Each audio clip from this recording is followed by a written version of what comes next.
2023 work session of the McMinnville City Council. I'd like to call the work session meeting to order and hand it over immediately to our Parks and Recreation Director, Susan Muir. Thank you so much. Thank you.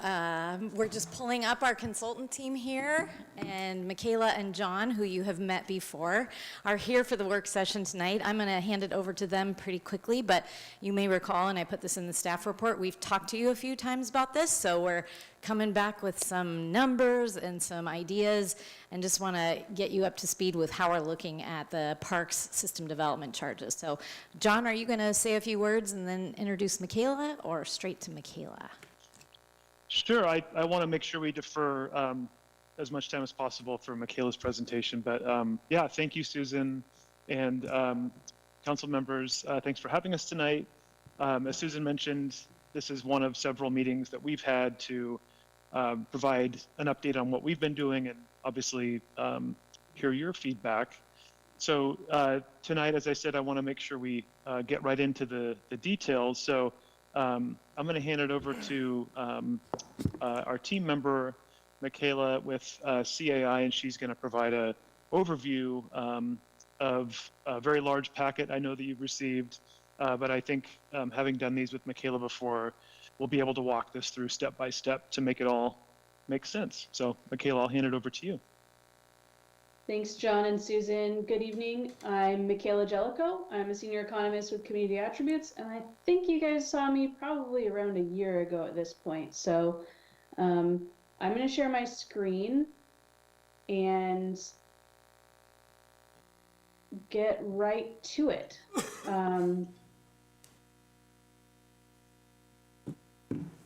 If I can jump in, we emailed out an updated PowerPoint today. If you all saw it, 3 new slides were added that Michaela will cover, but look for an email from Claudia this afternoon if you'd like the updated version.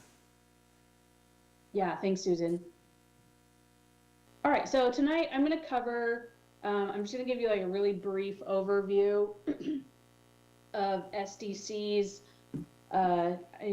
Some of this will be familiar to you, but I think it's useful in setting the context for what I'm going to share as follows. I will walk through the calculation of the staff recommended park SDCs, and then I will present you with a couple options. One is the residential only version, and another one is regarding rate structures, so looking at unit type compared to a unit size rate structure. And then I have a few discussion questions, and hopefully we'll have plenty of time for Q&A. So a system development charge is a one-time payment paid by new development for the capital costs of facilities that are needed by new development. There are a few reasons that governments choose to charge SDCs, obviously as a source of revenue for the capital costs of public facilities, as a matter of policy to ask for growth to pay a portion of the costs to serve that growth, and as a matter of quality of life. We know that public facilities, like parks in particular, are a major factor in the quality of life that you are able to provide to your population, and SDCs can help you keep up with the needs of growth and continue to provide that quality of life. There are a few rules for SDCs. First is the fair share rule, which means that growth can pay for growth, but they cannot pay to fix any existing deficiencies. Proportionate share, meaning that your SDC must be proportionate to the impact that growth has on your park system. You must provide a system of credits for qualified contributions and any credits for double charging. And all of the projects that are going to be funded with your SDCs must be included in the CIP. SDCs can pay for either an improvement fee or a reimbursement fee. So an improvement fee is the capacity cost or the capital cost of capacity increasing facilities in your CIP. A reimbursement fee means that you can use SDCs to pay for the existing capital facilities or reimburse you for the cost of those facilities if you've identified excess capacity in those facilities to serve growth. You can use SDCs to cover the costs of compliance with SDC regulations, but you may not use SDCs for any operations or maintenance costs, as well as deficiencies or repair or replacement. Okay, I'm going to dive into the calculation of the park SDCs, and all of what I just shared with you helps inform the methodology that we ultimately end up using to calculate these fees.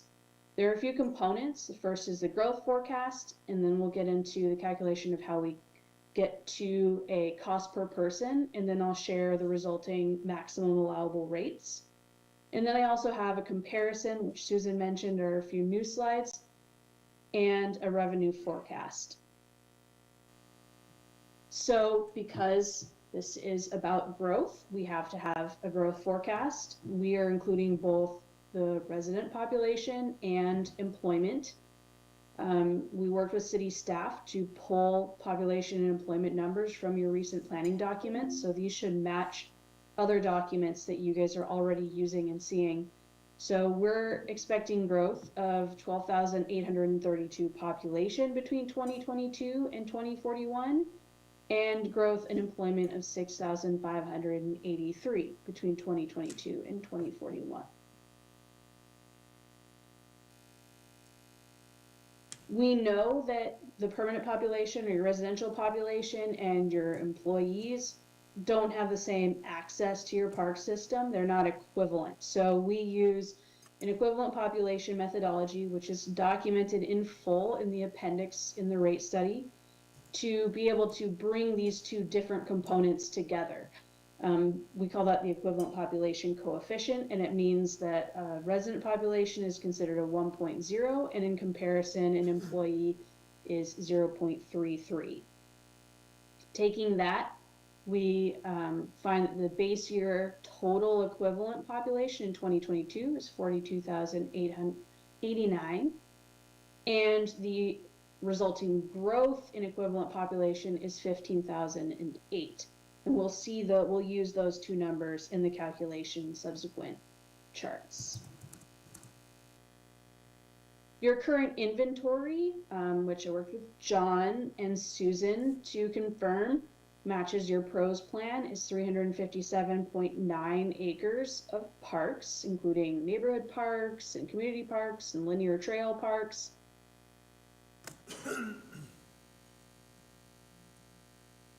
So now we're getting into the meat of the calculations. First, we start with the level of service ratio. That 357.9 acres of parks is divided by your current equivalent population to arrive at the level of service you're currently providing your population. So that's 8.5 acres per 1,000 equivalent population. And using that 8.5 acres, our methodology is going to ask growth to contribute the same amount that you are already providing to your population. So we worked with staff to identify that you don't have any reserve capacity that we would charge a reimbursement fee on.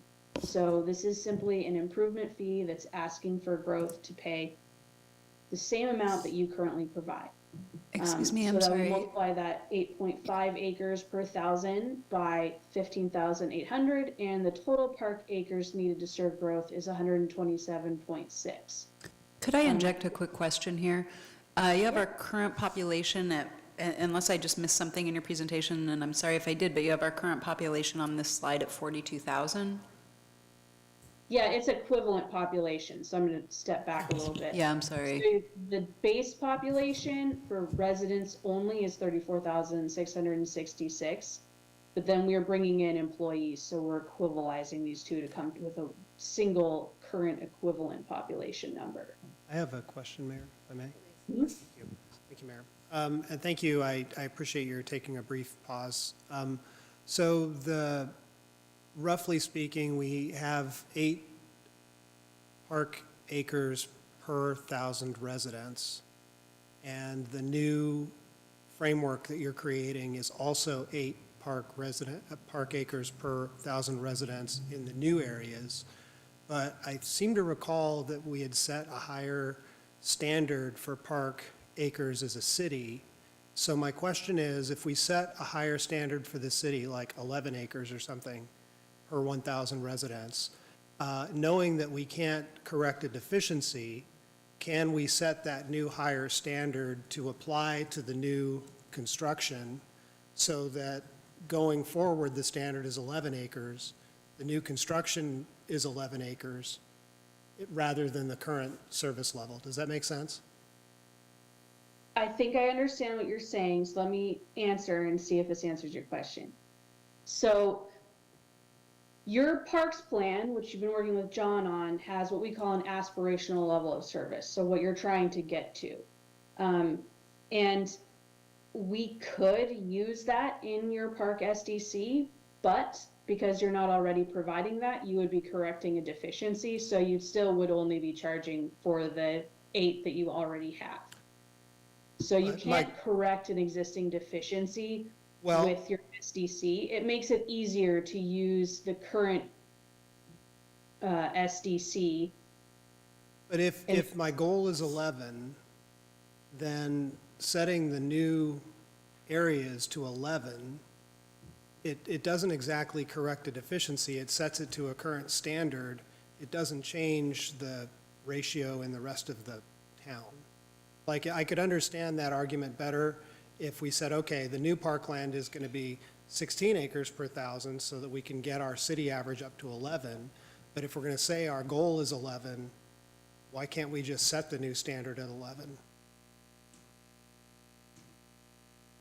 Well, essentially, if you're setting your goal at 11 and your SDC can't be used, and you're not currently providing 11, even in the new areas. So we're looking at your 2041 area here. You're not currently providing that 11 acres to your population. So we can't say that you will be providing that 11 acres in the future, right? We don't have any data to support that 11 acres as something that you're currently providing.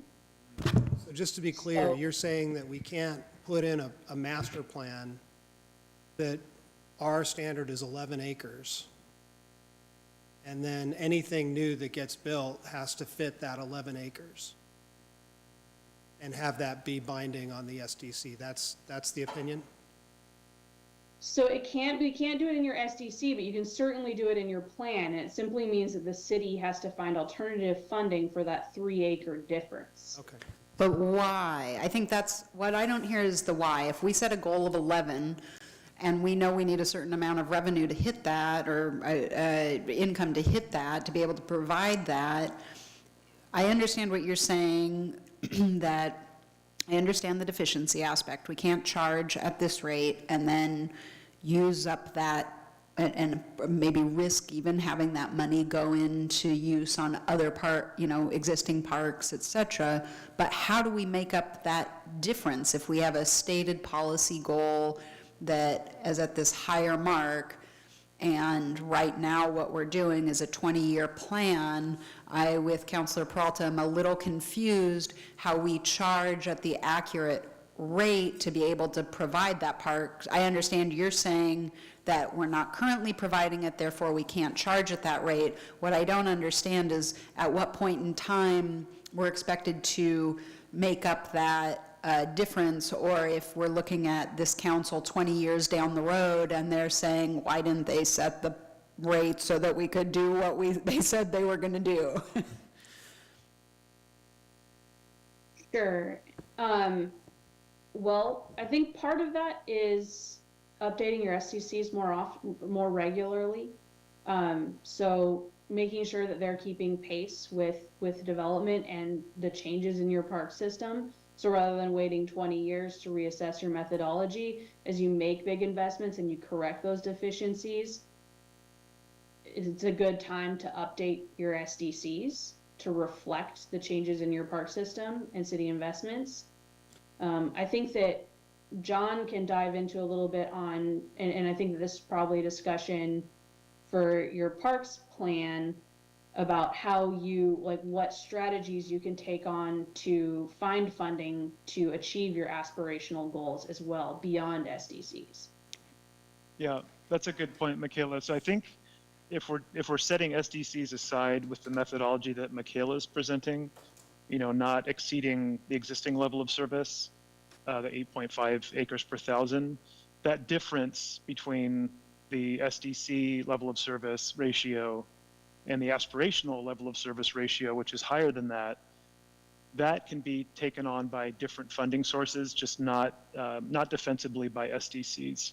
So that's where the plan comes into play. What are some other opportunities to offset those acreage needs? But I think, I'm sorry I don't want to bemoan the point, but I know that I'm not alone up here in not quite understanding why we would not have our rates align with our policy decisions so that we are financially preparing ourselves. I completely understand that it cannot be spent on deficiencies. So I think we all get that very clearly.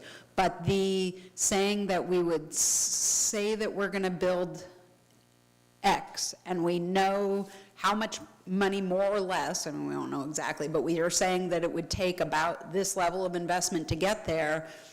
Why would we set ourselves up to then have to go out and look for other monies in the future, as opposed to, and I don't know if this exists, but a reserve fund within the SDC or some other mechanism that's available so that we're not, our population is telling us they want investment in our parks, the council is saying we want investment in the parks, we're stating these goals, but now we're not going to set ourselves up to have the funding to pay for it. I don't understand yet, and I think others up here also don't understand that approach. So I think, let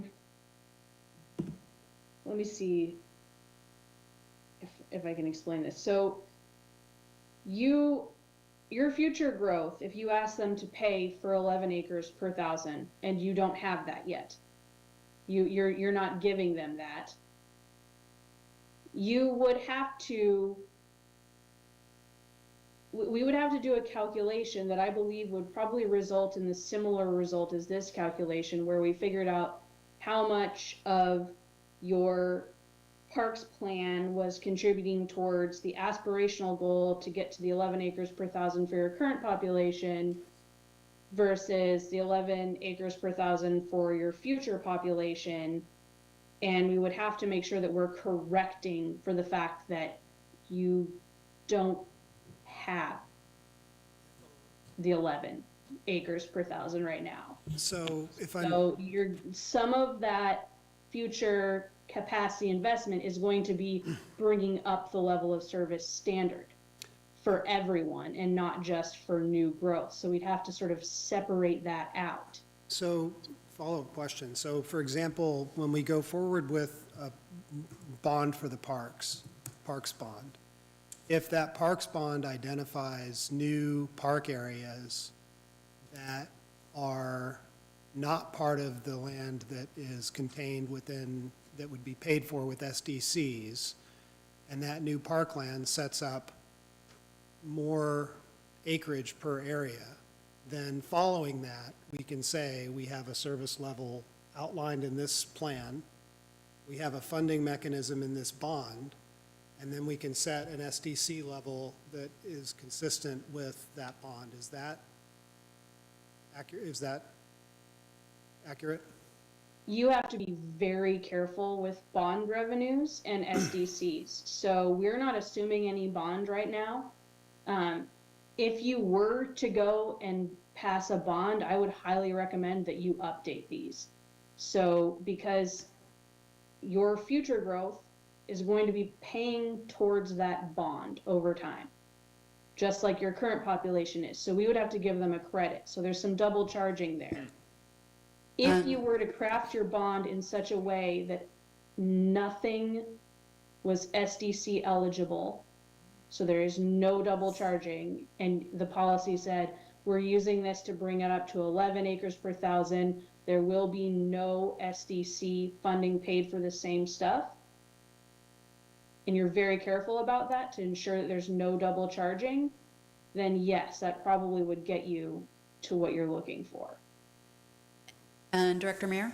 I just want to jump in and say this is a great conversation, and I think we've done a really good job of explaining in the past years why we're sort of challenged right now with the budgets that we have, particularly for capital. What I think I'm hearing you all say is you would like us to run a couple more scenarios related to that level of service, and we are still having internal meetings about the level of service and what we can afford, and then also on operationally what we can afford. But what I'm hearing you say is you would like to see what Michaela said. She doesn't see a lot of difference in the math if we increase that to the aspirational level of service. But what I'm hearing you all say is you'd like to see that math and see if we can get to the SDC methodology to the aspirational level of service and what that would look like. And we can certainly come back with it. This is our first foray into the dials for policy that we're looking at, and I think we're getting loud and clear that there's still some questions about how we set that 8.5, what we set it at, and what our options are. And then also sort of what's legally defensible. And we can look into all of those and bring that back to you. I think these are the numbers that can be adjusted in the methodology. How's that sound, John? That makes sense, and I hear the same. Showing, those differences. What would be what Michaela has here, and then what would be the increased level of service? What would that amount to? So I agree, Susan. That makes sense. And to our city manager, Jeff Towery. I think maybe the other issue, I just asked this question to council. We had a lot of conversation about this aspirational level of service when we were talking about the lands that are currently in the urban growth boundary, but not yet inside the city limits. And I mean, this is the master plan for the entire city and presumes all development, not just about the UGB. And I think maybe we can provide a little bit more clarity about how the UGB aspiration interacts with the overall master plan. And so I'm seeing a head nod from a couple of folks. So I think that's part of what the confusion is about, or the unsettledness is about in some of the questions, right? Yeah, I think so. I mean, I can definitely see that clarity that, when we raise raise the performance, we want that performance raised throughout, and you can't charge this new to increase the performance of the old. So I get that, but I'm in favor of additional clarity around these, Counselor. Yeah, yes. Yeah, I was also for a minute trying to wrestle with what was basically what was the previous assumption at acres per thousand level of service rate that we were collecting on an STC for the last X amount of years. Trying to balance the assumptions we made for that rate and then discounting it 50% to what we're shooting for and where we should land, on top of what the confusion that's already been shared tonight that I share. Yeah, and I think also layering all the different funding sources, which John will be working on as part of the capital improvement plan once we hear back from the community about priorities, can also help paint that picture. So I think we've got good feedback on this part of it and an understanding of where you'd like maybe some more options and scenarios laid out for how we can achieve ultimately the park system that we're looking for, or that the community has asked us for. Councilor Peralta? To Susan's last point, and to the general point about trying to piece together revenue from multiple sources, one of the things that gives me a little bit of heartburn about this planning process is that in the first conversation, or rather the most recent conversation we had at council about it, it was clear that they set the previous bond to half of what they needed because they were planning on bringing in a bunch of extra revenue to cover these costs. And while I definitely think we want to be trying to do that and bring in revenue, if we plan with the assumption that we're going to get a lot of outside revenue, I just think we need to be realistic about that, because that was what they did before, and it got halfway funded and we ran out of money.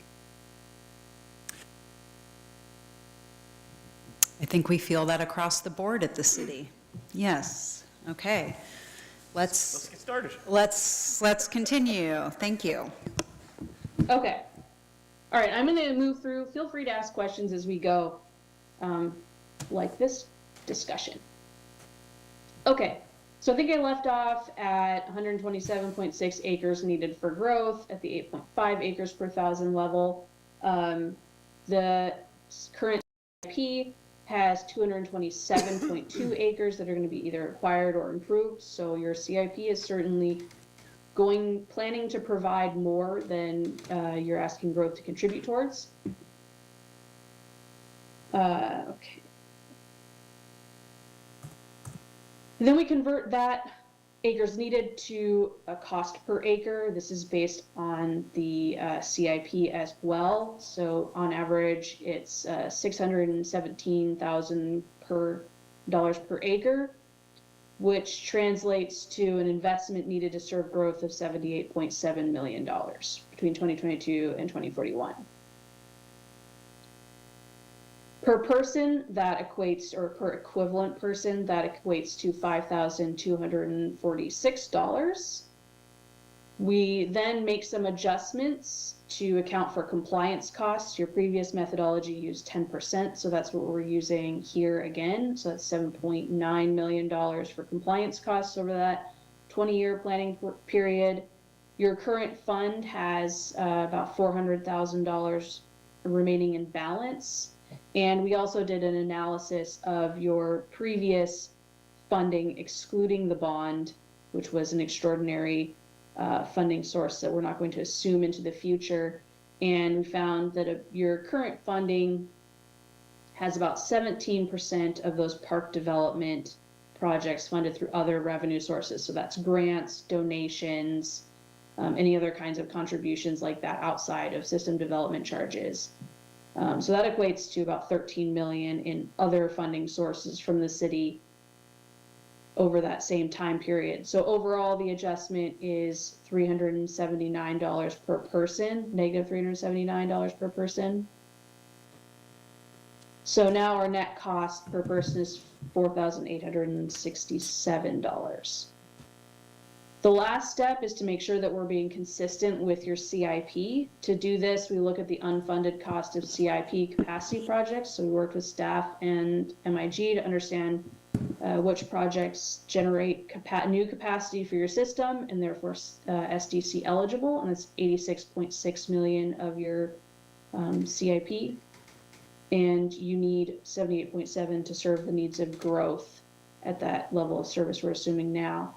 So you are certainly planning on providing as much as is required to serve growth. So we're not going to make an adjustment to be consistent with your CIP. If you weren't planning on providing that much, you can't ask growth to contribute what you aren't planning on providing. So we would have made a downward adjustment, but we're not in this case. And the last step is to convert that to a per unit system development charge. So for residential, we're looking, the rate structure that we're presenting here is based on the size of unit, starting with a bin of less than 500 square feet all the way up to 2,000 or more square feet. And the adjustment we make on that is the population per unit. So less than 500 square feet average is 1.22 people, and 2,000 or more averages 2.88. So your residential maximum allowable rates range between 5,956 for a unit that's less than 500 square feet, up to $14,000 and $14,030 for units of 2,000 square feet or more. We're also including non-residential in this.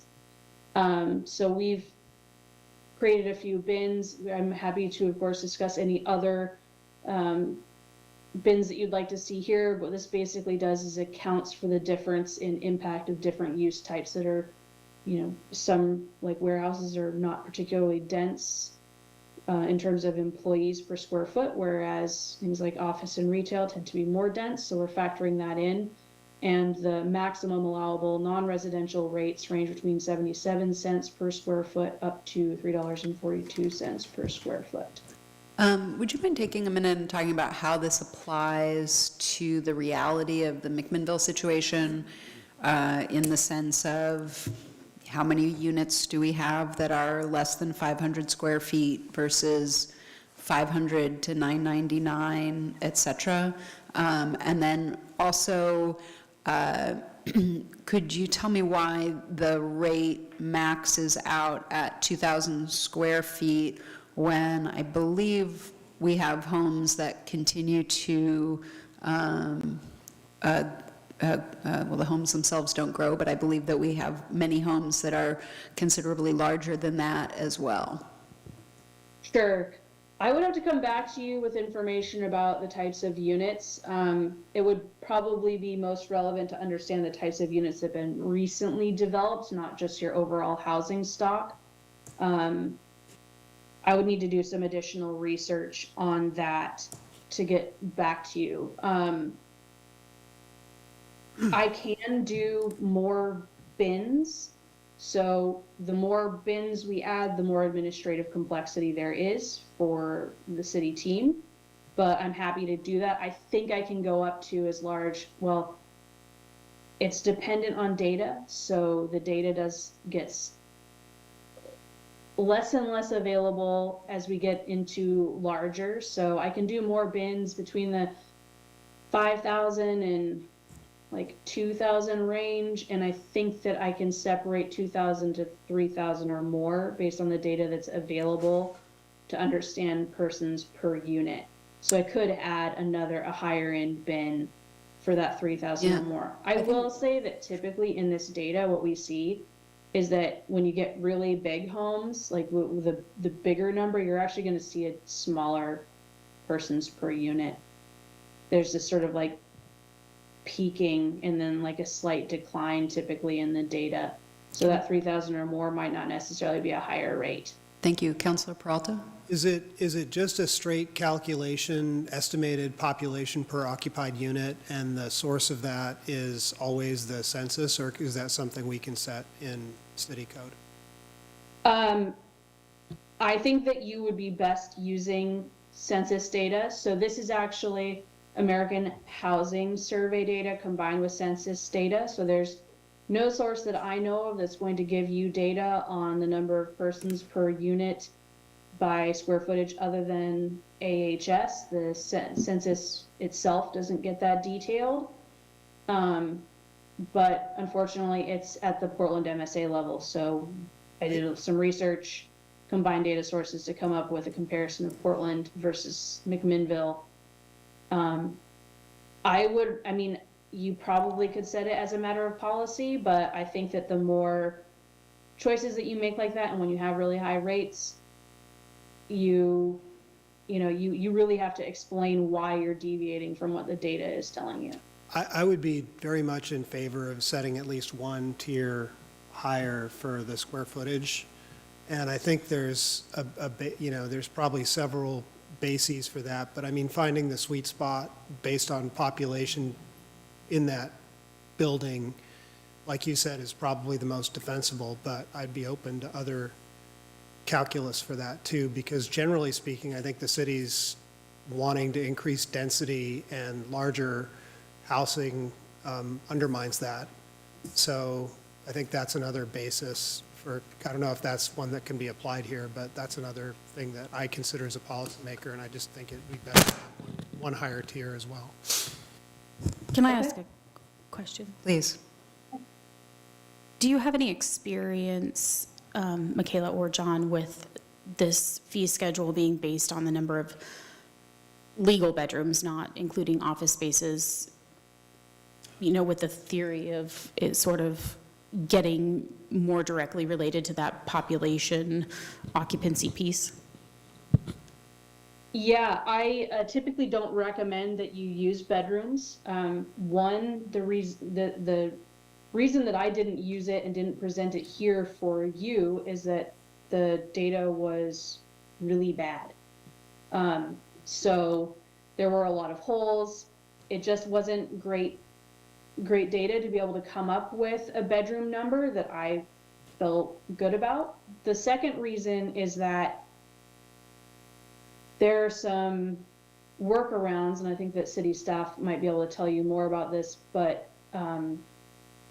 you can create a house with a whole bunch of studies and dens that could in the future serve as bedrooms, because they don't have closets, and so therefore in the permitting process they're not legal bedrooms. So the square footage gets really to the size of the house rather than just bedrooms. And I think that from the data angle alone, I would certainly recommend square footage, but I think that to make sure that you don't incentivize developers creating really big houses with a whole bunch of extra rooms that could serve as bedrooms without closets. Do you ever do methodologies that separate out multifamily from single-family residential? Because my concern here is that, basically the smaller dwelling unit that you're in, you're paying a higher SDC when really, as we stand today, we're at least 1,000 housing units short today in the city of McMinnville. And so as we look at how to incentivize growth and density and do that inside what we have available to us, as an add-on to what Councilor Peralta would say, I would say it would behoove us to I think most of the 500 square foot residences that you're going to find are probably multifamily. And then I don't know how that works into this. So if you're looking at an apartment is 500 square feet, does that mean that multifamily is charging that on every resident in that, or is that getting kicked down to the or more square feet that's below 2,000? Would it, I think, most of our building so far is, we largely have homes that are above 1,000 square feet, and not that smaller homes are always more accessible or the right fit for housing for a family, but I would be concerned of putting SDCs in place that specifically disincentivized building smaller or more compact units. Sure. So I do have a comparison actually, and I'd have to skip through a whole bunch of slides to get there, but I'll give you a little preview. If we combine and we separate out single family versus multifamily, we create a multifamily rate, you're going to see a much higher rate for multifamily than the rates that you're seeing here. I think it's like 10,000 per multifamily unit at the maximum. So the way that this structure works is it doesn't matter if it's single family, it doesn't matter if it's multifamily, it's based on the size of unit alone. So if you're building you're an apartment complex and you're building 10 units that are less than 500 square feet and you're building 10 that are between, more than 500 but less than 1,000, you're going to have a mix of rates depending on the size of your unit to calculate the SDC for that entire project. So it's based on the size of the units and not the type of development. So typically this would help incentivize smaller units. A developer is going to factor this into their cost calculation to understand, do we want to build, slightly smaller units to fit into a slightly smaller SDC category, or do we want to, or is the revenue that they're receiving for very large units enough to still incentivize them to build that unit? And that's, an individual developer feasibility calculation.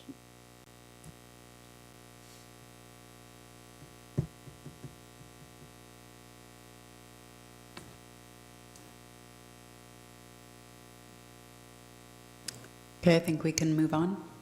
Okay. Checking in on this slide, what I'm hearing is one more type of development under residential that see what we can do to capture one larger square footage category under type of development. I don't think anybody's interested in adding administrative burden, but I think the council generally wants to move in the direction of increasing our housing stock and paying for our parks at the same time. And my concern is definitely that this disincentivizes smaller builds and is potentially even punishing, in a sense, to those who would build large multifamily. But it's also, it's all new methodology to me, so maybe I'm not quite understanding it correctly. I just see that those numbers aren't multiplying based on, the numbers in the right aren't there's not a multiplication factor that works going left to right, right? So the larger house you can afford to live in, the smaller your SDCs are. That's how this is reading to me, and perhaps that's incorrect, but that's what it looks like to me right now. Yes. Director Mayor, or Councilor Peralta? Thank you. But can't we, if we have policies that allow, we do have policies allow setting aside the SDCs for certain types of housing products like affordable housing, right? We do, but when we did that, when we put that policy in place, initially we eliminated parks, but because our parks are so grossly underfunded and have been for so long, that we actually went back in and changed that. So now when you're building certain types of housing that meet an affordability standard for the city and that it will stay in that affordability standard, we are able to remove all the other SDCs except for parks.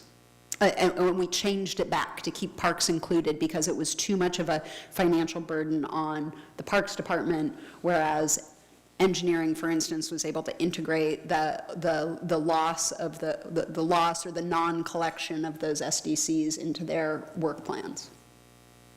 I mean, thank you. One advantage of charging a higher SDC rate, however, is that it gives you the opportunity to discount for certain types of products. So we could reevaluate that policy going forward. That's true. And I was going to say the same thing I think about what you're getting at, Mayor, is if this is reading in a way that doesn't feel like, or does feel like we're disincentivizing a type of development that the council wants to encourage, there are ways and tools that we can use once we have the methodology to adjust those to incentivize things. So what I'm hearing you say is that's something you're interested in seeing as well, and understanding how these would impact a lot of that type of development. I think what we internally have been talking about is there's going to be a lot of information coming at you related to the cost of development and how that might impact housing costs in McMinnville. I think that's going to be related to a lot more than just parks system development charges.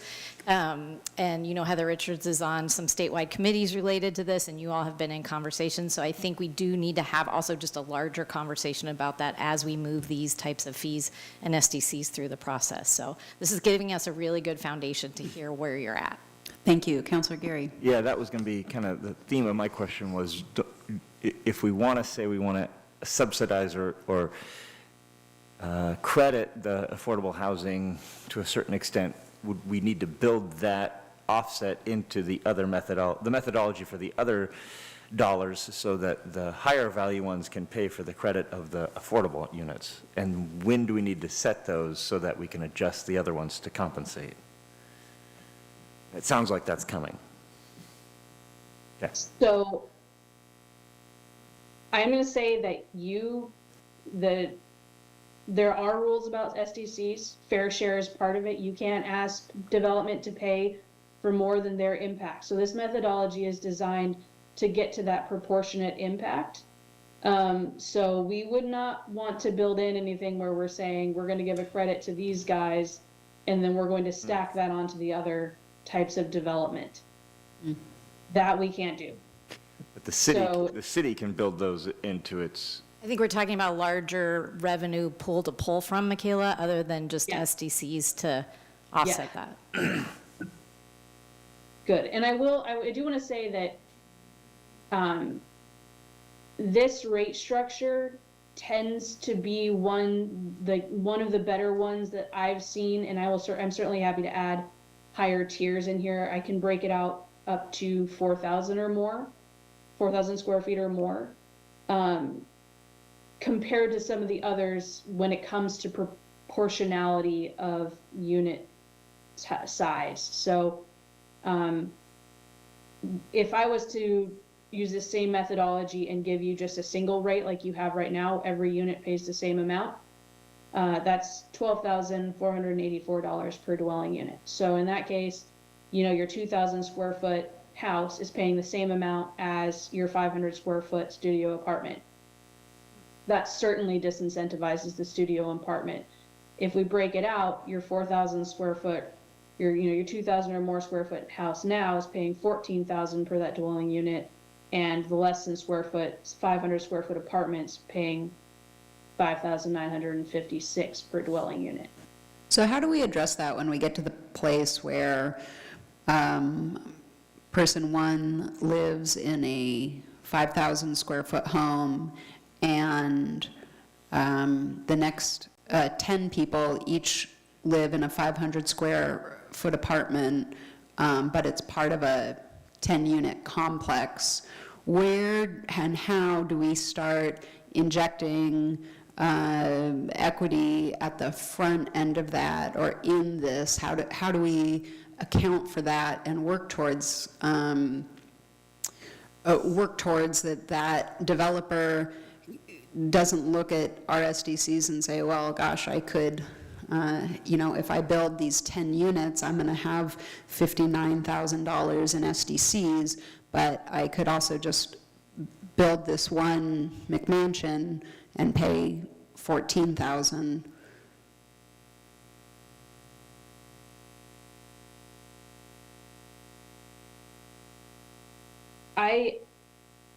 We do quite a bit of feasibility analysis, and I'm not sure that that same developer is making that comparison. So, multifamily developers typically get into multifamily. The market for that's very different between the market for single family, and the feasibility discussions are very different. A multifamily developer already knows that if they want to build 10 small units, they're going to they're looking at the SDCs to figure out if they want to build, very small units or slightly larger units, but they're probably not making, and we're not scoped to do feasibility analysis for this project, but, we could explore whether they're making that decision or not with developer interviews, but I'm not sure that that's what's happening. If you have a really strong market for single family, you probably have developers working in that space regardless of your SDC rates, because you have a really strong market for single family and they're going to make more revenue. I have a question about method. Councilor Peralta? Thank you, Mayor. So the table that you're showing us right now has a column population per occupied unit. And what you said is that population per occupied unit is based on census data and an analysis of that data. My question is, did your analysis give you a specific number, like let's say the third row, 2.53 per dwelling unit at 1,000 to 1999? Did it give you a specific number or did it give you a range? It gives you a specific number. So the way the census does it, it's a survey. So they ask, how many units are in this range? How many units are in that range? How many people live in units that are in this range versus that range? So it's not a range, it's a specific number for each of these bins. In some cases, I simplified the bins to give you less than the very many. There's quite a few on the lower end. I think it's every 500 square feet or something along those lines, up to 2,000 or something like that. I can give you the exact numbers if you want to see them. But the point is, what I'm hearing is that you have the ability to sort of determine the bins in which you put these, and you sort of picked what you felt was the sweet spot for our city in these bins. But theoretically, you could do, instead of doing a bin from 1,000 to 1,900, you could do one from 500 to 1,200, and it might give you a little bit of a different number. Is that? Yeah, sort of. So the bins are less than 500, 5 to 750, 750 to 1,000, 1,000 to 1,500. So I'm limited to the bins that the census uses, but they're slightly more detailed than what I've given you here. Got it. So given that you have limited room, to operate, it sounds like the places where you can create equity is in creating a larger square footage, which you've said that you might be willing to do, or you could do. And then the second thing was potentially there might be a little bit of play within these bins to make it less regressive on the lower end, that makes sense. I don't know if that's possible of jiggering the bins that you have, but that's what I heard was a kind of desire to create more equity if, within the framework that you have to operate in. I could certainly add more bins at the lower end, obviously not less than 500, but I could add in one that's between 500 and 750 to 1,000. So we could add in more play within that smaller end as well.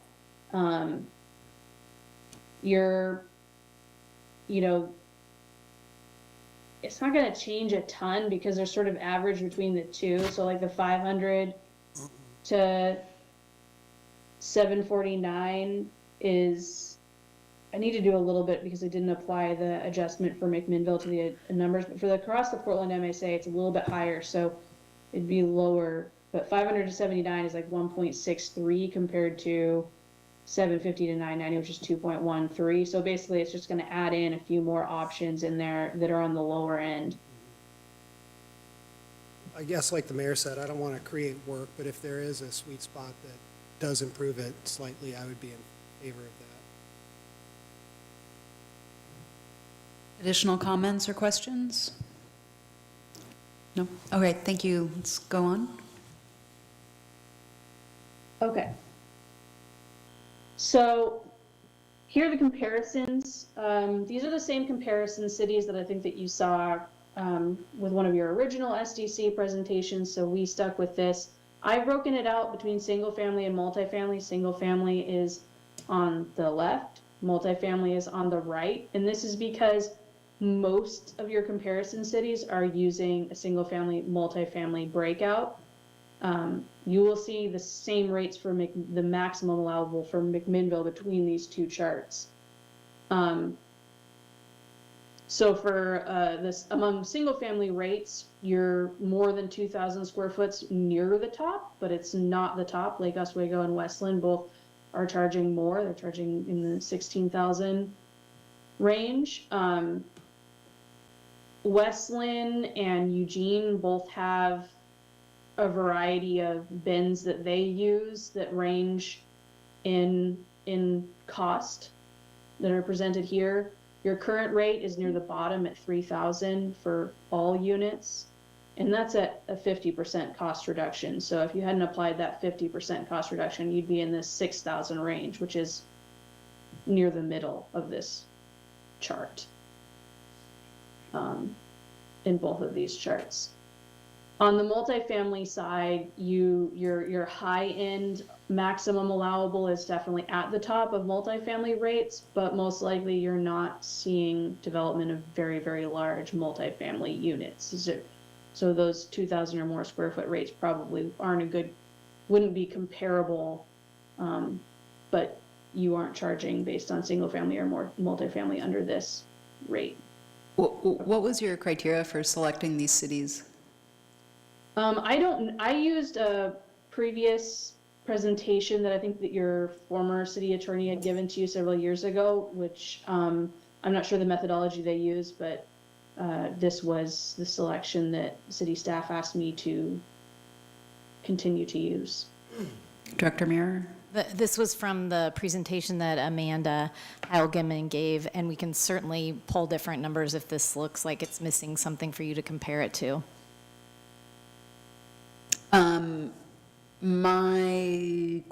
So there aren't, Wilsonville and Redmond are on here, which I believe are fairly similar-ish in size, but like Eugene is so different than the city of McMinnville, and I think I would be very curious to know similarly sized cities, especially ones that have the same type of funding limitations generally that we have, that makes some of these larger cities that are on here seem less relevant in the comparison. I mean, not to say I'm not interested in how they're delivering these rates, but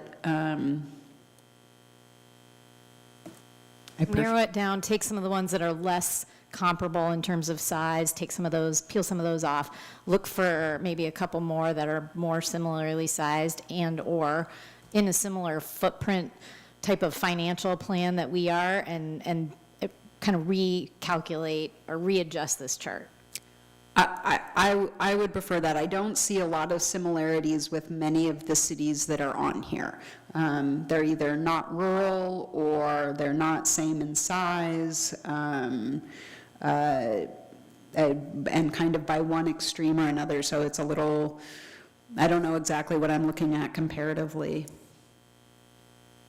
Yes, and I think just to be prepared, you might find that even when we do, just because this is where people do adjust the dials. And I think you indicated earlier, at one point, we just said we're going to cut it in half.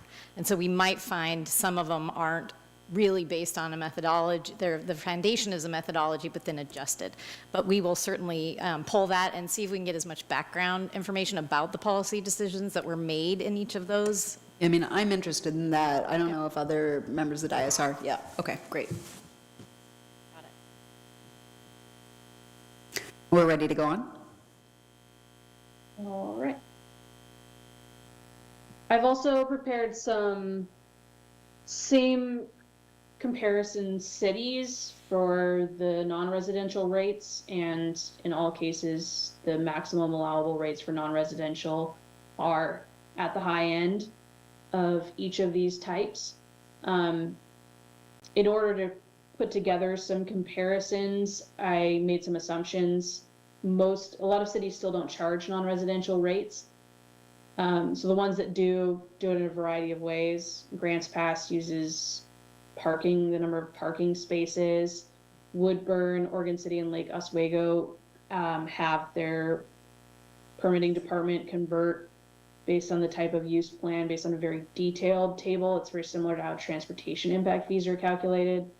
We don't typically recommend that for parks because it creates a lot of administrative complexity. So for industrial and manufacturing, assuming a 17,000 square foot industrial space, you're looking at about 46,400 for that space at the recommended, at the maximum allowable. Compared to 27,000 down to 3,000 among the comparison cities.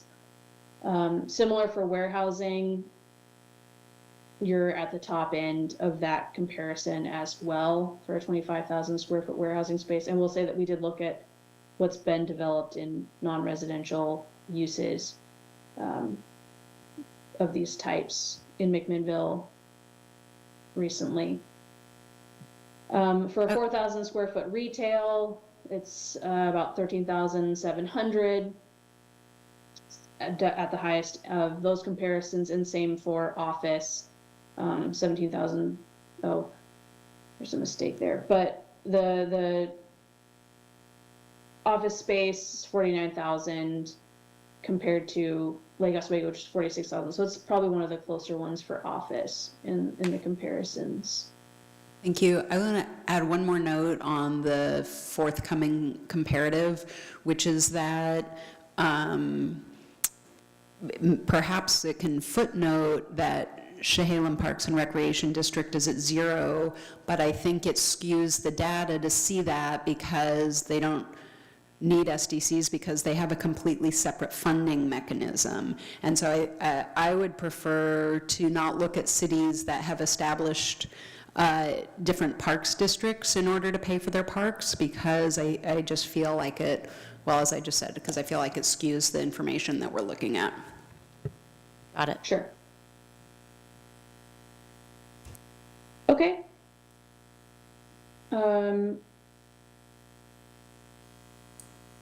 For the revenue comparison, so this is a revenue forecast. It's based on your population and employment forecasts.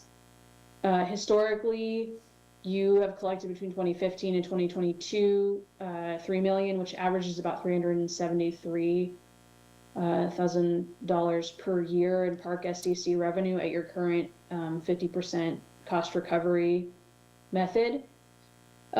Forecasted revenues based on these maximum allowable rates are $73 million, so about $3.8 million per year. So any adjustment that we make, we'll adjust these revenue forecasts. If you decide to do less than 100% cost recovery, you're going to see these revenue forecasts go down proportionate to that reduction. The residential only, I'll go through this quickly. So SDCs are kind of like a pie in that when we include the non-residential development, we take a portion of that total need and ask non-residential development to pay for it. So when we exclude that, residential development is going to pay for all of it. So you'll see higher rates on the residential only version. The methodology on this is the differences in the methodology are we exclude the employment data. We're only using population, so we don't need that equivalent population methodology. And there's no fees or calculations for non-residential park SDC rates. This is what it looks like. So the first or second column on the left is the residential only version. So and the next column, the third column is in bold, is the residential and non-residential version that we've just seen. So it increases the rates. The residential and non-residential version is about 82% of the residential only version. So you see pretty big increases in those rates for residential development if we exclude non-residential development.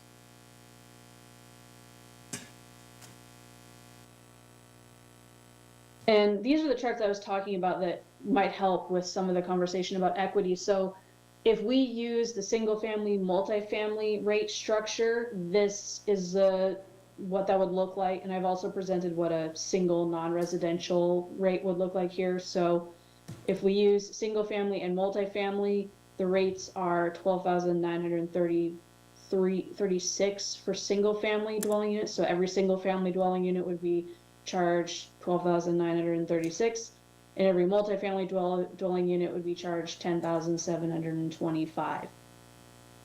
And then for every non-residential square foot, it would be $227, regardless of the type of use.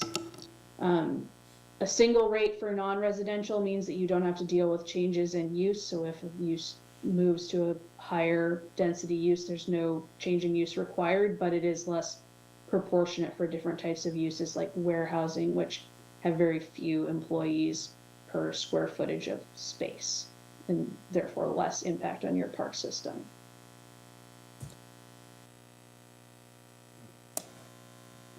And I do have a couple questions to help guide our next steps, and I think that the feedback that we've been getting has been really great, but ultimately I will need to know whether you want to move forward with the non-residential park SDC. And I don't think that you necessarily have to answer these today, but any guidelines and feedback that you can give us would be really helpful. So do you want to move forward with the non-residential, inclusion of non-residential, or should we shift to the residential only? Do you support the tiered fee structure? And I'm happy to make adjustments to that as we've discussed. Do you want to charge the maximum allowable SDC? And if not, what level of reduction would you support? And then another option that you can consider if the high end of the fees is, you're worried about going from 3,000 to 14,000 on the high end, you can consider phased implementation. So if you do want to consider phased implementation, any guidance that you can provide us on your thoughts about that would be really great too. Right, thank you. So we'll just start right at the top here. We kind of have two methodologies in front of us. My spidey senses tell me which direction we're going to go, but why don't we go ahead and touch base with everyone on the dais. Councilor Geary? Should I take them one by one? Sure, if you'd like, we can go. Or you just want to start at the I top? was going to do one, but we Okay. can do them, we can go Yeah. 1, 2, 3, 4, why not? So just on the first one then, I'd like to move forward with the non-residential model as well, including non-residential.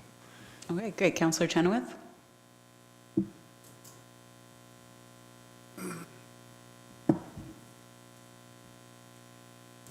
I think I see the need if we already have a park SDC, and I do think I would agree with Councilor Geary that I think I see the need of moving forward on the non-residential as well. Thank you. Councilor Peralta? Yeah. And Councilor Payne? I just want to make sure this isn't considered decision-making. I'm just polling the council for the direction to go forward. Okay. We have to give staff direction, and I appreciate your concern, and I will be aware to not take any official votes of the council. I do agree that we should explore moving forward with the non-residential SDC. All right. President Garvin's online. Oh, thank you. And Council President? I concur with the rest of council. Thank you. All right, thank you. And now we'll look for some commentary on the tiered fee structure based on the size of unit. Councilor Geary? Yeah, I support it, both as shown and the discussion around seeing an additional echelon added for a higher size to see what, how that works. Thank you. Councilor Chenoweth? Thank you. Councilor, Yeah, I'm fine with it. thank you. Councilor Peralta? Yes, Thank you. Councilor Payne? Yes, but I don't love the structure of the tiers. Thank you. I would echo that. As you heard, I have concerns about the tier structure, but comfortable moving forward with it as opposed to a flat rate, because I do hear how that flat rate especially then adversely affects units where we're attempting to create more affordable housing. Councilor Geary, what are your thoughts on looking at the maximum allowable SDC? Before he speaks, I don't think you asked Adam on. Oh, you're right. Thank you. I'm sorry. Council President. Definitely agree with the tiers, and I think we could work on how the tiers are set up, but definitely want to go forward with the tiered approach. Thank you. Councilor Geary? Yes, I am comfortable with the rates in I'm comfortable with the rates that have been presented. Thank you. Councilor Chenoweth? I am not at all comfortable with the increases as showing on that chart. I do not relish the concept of McMinnville being the highest after all of the increases that we have done over the last several years. I think we need to be cognizant of what we're laying on top of layers of layers of layers of taxation. And so, no, I would not be remotely happy with the proposed increases that are represented by this. I'm not sure what level of reduction I would support. I do see a need for some increase to the SDCs for parks. So I'm not sure exactly I have an answer on what level of reduction, but I'm certainly not happy with seeing us kind of top tier across the board in those graphs. So no, I wouldn't be in favor of the current proposal. Thank you. Councilor Peralta? Speak into the mic. Thank you. You know, I don't think we were top tier in all the categories. We were trying to create a more equitable, I think the consultant is trying to create a more equitable SDC charge that minimizes the cost of those SDCs to the poorer residents and places a higher burden on the wealthier ones. I'd also point out that whatever we don't pay for through SDCs, which is new growth, that burden shifts back onto existing taxpayers. And generally speaking, I don't want to shift these costs for new construction, new development, new parks onto our existing tax base because of the things Chris mentioned. So I am in favor of charging the higher level of SDCs and then using other mechanisms to reduce those SDCs for certain categories of housing products. Thank you. Councilor Payne? Thank you. I am also not in favor of charging the maximum allowable SDCs. Like Councilor Chenoweth, I don't know what the level of reduction to suggest at this time. The only thing I can say I'm in favor of is coming back with information from comparable cities. It does appear that Chehalis Parks and Rec is now charging systems development charges. So, you know, as our nearest neighbor, exploring more finely those details. I really don't want to price developers out of McMinnville. No, thank you. I don't feel like we really have enough to draw a certain conclusion. Oh, and Council President, let me go to you first. Sorry. Thank you. I'm more in Councilor Payne's realm, but definitely understand what Councilor Peralta said. I guess for me, I would hesitate using Chehalem Park and Rec as a comparable because it is a district. So they kind of get assailed by a different set of rules and whatnot. But definitely would like to see more data come back and kind of the cause and effect of where we end up in the delta of that SDC fee structure when we finalize it. But it'd be pretty hard to get me to a full cost, and I understand where Councilor Peralta's at with it, but I definitely think if we're gonna go anywhere near that, it's got to be a phased approach. Yeah, thank you. So I'm also kind of in the boat of we need a little bit more information back, especially if we're going to be adjusting that rate chart. I think this also really underlines how important our communications plan is, right? That this is not additional taxation on current residents, that this is taxation on new development, and that it pays only for that new development. I feel like we probably can't say that enough in this. And then, you know, are we able to achieve the goals and the goals that are set by what our citizens are telling us they want to see in our parks? What SDC rate do we need to be at to deliver that parks experience? And right now, I don't know what rate that falls in. So that's where I am with that, and is to kind of continue to expand on that Chehalem Parks example.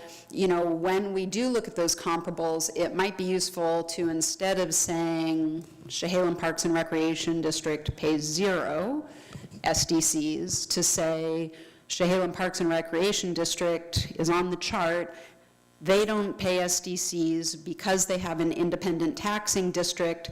However, they are taxed this amount annually, so that we do have a, you know, this is what our neighbors are paying, because to say, because it would be easy to take that away of, well, there's nothing. And in fact, I recently had that conversation with the mayor of Newburgh, and he said, well, our people don't pay anything for parks. And I said, I know, because you have a parks district that independently taxes people to pay for your parks, but it's part of our city budget. So I think that we're a little middle of the ground there. And we'll go to the last question of, would you consider phased implementation? And Councilor Gary, do you want to start us on that? Yeah, I don't know how that would work, but I'd certainly be open to seeing a roadmap for how that does work. Thank you. Councilor Chenoweth? Well, first, I would say, in terms of the argument that SDCs only pay for new construction, I with all due respect, I don't, or they only pay for the cost of the burden created by new construction. I wanted to say that more correctly. With all due respect, I don't accept that. I know that that's the goal, and that's maybe the intent, but the reality is everything, if you build out a new park using those SDCs, it won't just be those who are in the new development. They're going to be using that park, and there's no way to capture all of the potential gain to people that are already in existence in the community. So we can say that we're doing our dead level best to do that, but I don't believe that that's an accurate assessment. Secondarily, the argument that we need to put all of the costs back on the developer, again, that assumes that there's no benefit to the rest of the community for that development. And I think that's a faulty assumption. So I don't think putting it all back on development is necessarily I don't want to create an envy situation between how much the development is paying and how much the citizens are paying. I think we each benefit from new development coming into our community. So I don't think that's a good talking point. In terms of phased implementation, yeah, I mean, I'd have to see what we're going to do about reducing the potential level that we're going to be putting on somebody, but I'd like to see what that phase looks like before I could answer that question. Counselor Peralta? Thank you, Mayor. Yeah, I agree with the phased implementation. I think we should phase it to align with any changes we might make in bonding for parks. Yeah, that's it. Thank you. Thank you, and Counselor Payne.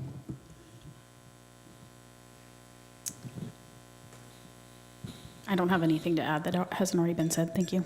Thank you, and Council President.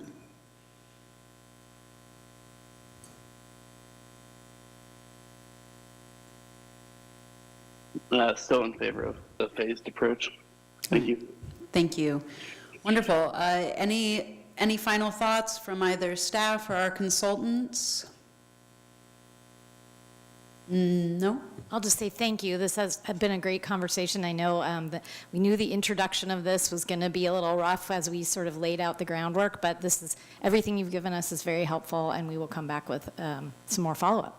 Wonderful. Thank you. Well, thank you all for your work, and to our consultants, thank you for your time this evening and the work you've put in, and hearing our questions and working with us to get those questions answered so we can make informed decisions. We would greatly appreciate it.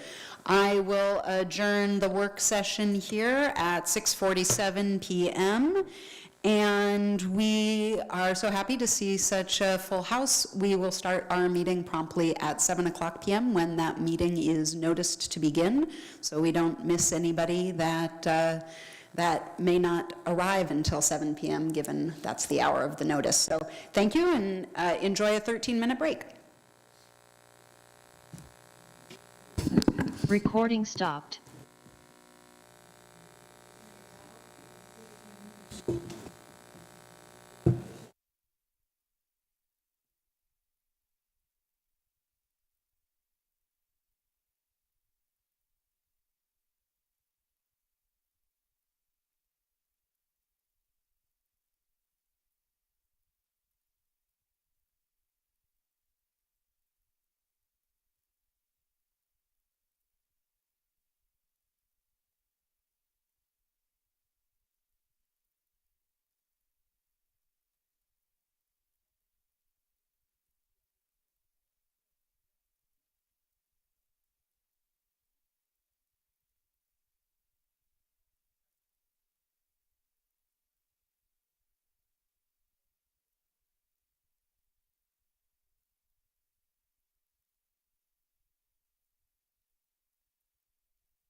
Hanson's the one doing it. Gotcha. So have you had a chance? No. Okay, let me know.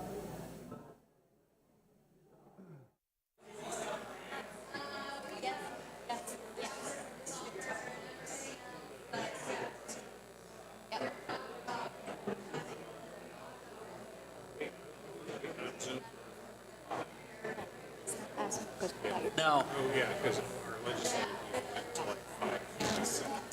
So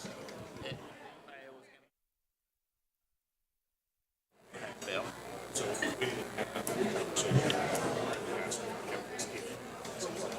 conversation. So nice to see you.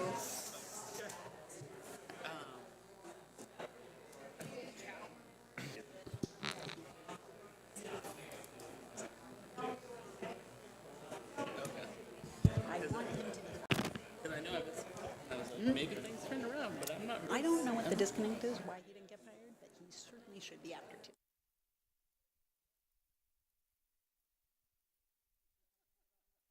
Good evening, everyone. It is 7 o'clock, and so we will start the City Council, the regularly called business meeting of the McMinnville City Council.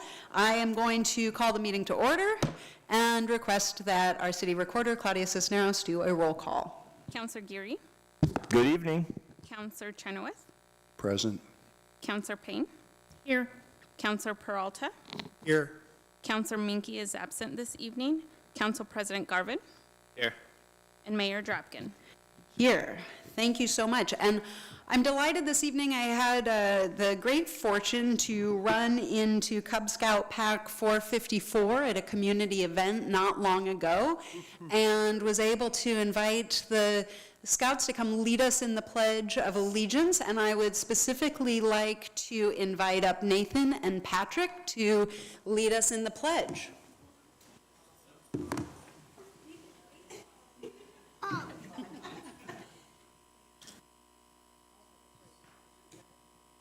I pledge allegiance to the flag of the United States of America and to the republic for which it stands, one nation, under God, indivisible, with liberty and justice for all. Hey, good job. That was awesome.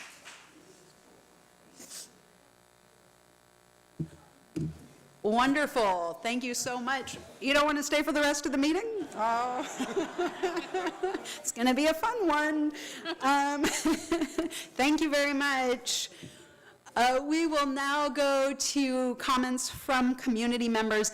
Any interested audience member is invited to participate in our public comment period, and any comments that are made that require some sort of feedback will be assigned to and followed up by a staff member.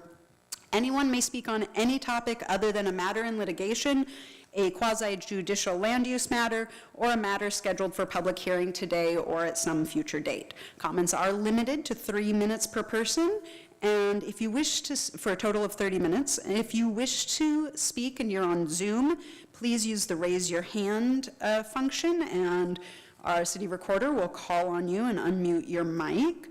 You can also send a chat directly to the city recorder if you're not able to raise the hand. We'll start with people that have signed up for public comment, and I believe we have a few this evening. Claudia, will you call the first person? Yes, we'll start with Marcus Fowler. Marcus, welcome.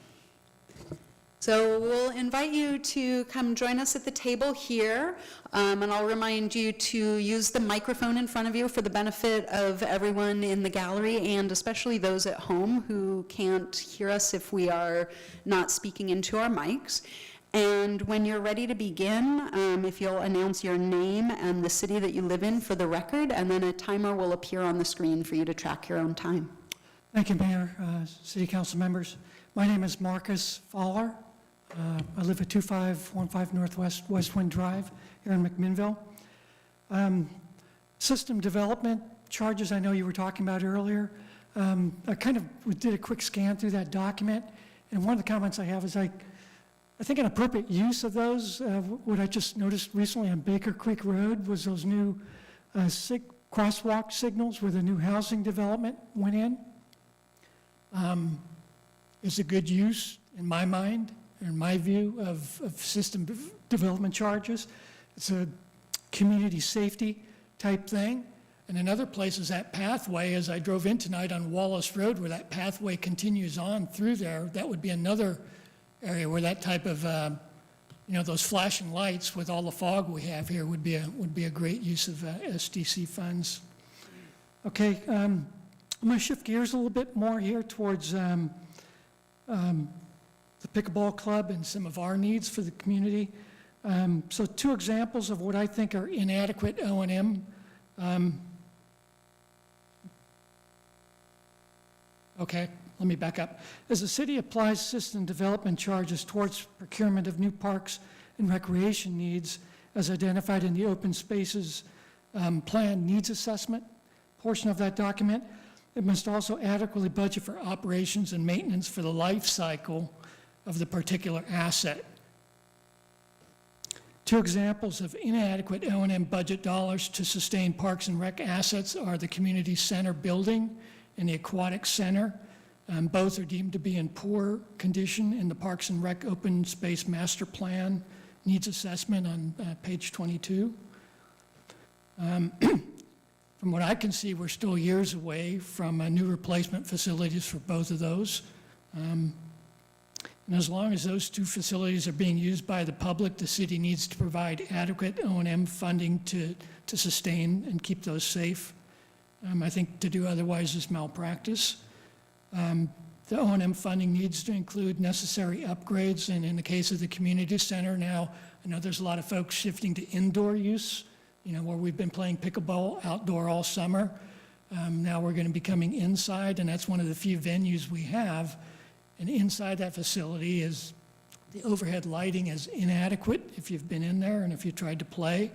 It's also used for basketball, possibly volleyball. So I think it needs, that issue needs addressing. So my recommendation would be to hire a professional lighting consultant. I know that one thing you could do is like high bay LED lights. I know that in the gym there, talking to an electrician, that's 240 volt light system in there. You can get LED lights for that. I looked them up. They're about, you could do 12 lights for about $2,000. Thank you, and if you're out of time, if you don't mind concluding your thoughts. Okay, thank you. Thank you so much. Next, we have Wayne Bailey. Do we have the sound timer that can go off with that also? It's not working. Okay. Just That's beat okay. me. I got my voice. Hi, Mayor and Council. I'm Wayne Bailey. I am the wine grower at Youngberg Hill, and I live in McMinnville. I'm here really to represent the whole recreational community, not just pickleball, although I've got my pickleball cap on, and that is obviously my main interest. I've only been playing pickleball for about 1.5 years. I have many cohorts who you've seen during break and coming in. There's probably 30 or 40 of us back there. And many have been playing since the Park and Rec first put the pickleball courts in by the park tennis courts. And while I've only been in it for 1.5 years, I'm hooked. And it's been great, not only from a personal standpoint, but from a community standpoint. And as you see in the back of you, we're a wide range of people. Pickleball is not just an old man sport. It is a generational sport. And it's been great to play. I played in a tournament this weekend that I was playing against high schoolers, to my chagrin.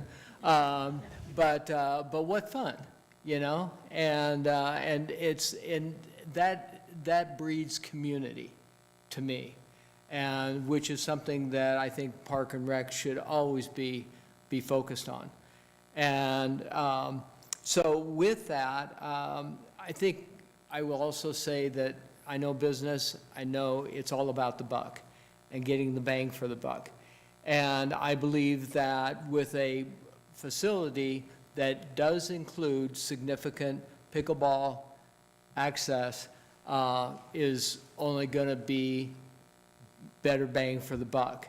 And when I talk about that, it's because of the revenue generator that pickleball is. You see it across the country, facilities built just for that. So you can rent, you can do clinics, you can do tournaments, you can do, it adds to tourism, brings all those dollars in to help support the building of a new facility and improving the facilities we have. So I would encourage the council and the Park and Rec Department to consider that when they're considering all the different options that they have. And that the pickleball community wants to be a partner into that. The Mac Pickleball Club wants to be a partner in that. We've had discussions with Linfield. They want to be a partner in that. I believe there's a way that we can come together and build a recreational environment in our community that will support all and be a benefit to our community as well. Thank you very much. Thank you. Next. I'm going to have to ask you to refrain from clapping and booing during the meeting. Thank you. Appreciate it. Next. Next, we have Austin Toth.